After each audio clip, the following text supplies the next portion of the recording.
11টি ফ্লাইটে সৌদি আরব যাচ্ছেন প্রায় 5,000 মুসল্লি।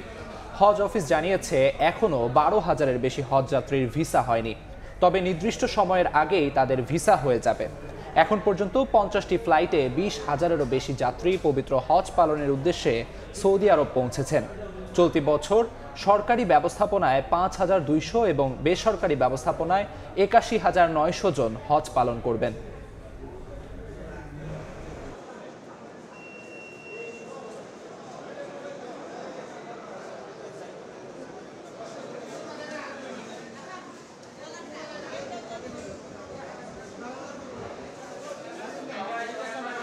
ভিসার তথ্য পেয়েছি, সেখানে আমাদের মাত্র 12,535টি ভিসা এখন পর্যন্ত প্রিন্ট অবস্থায় আসেনি।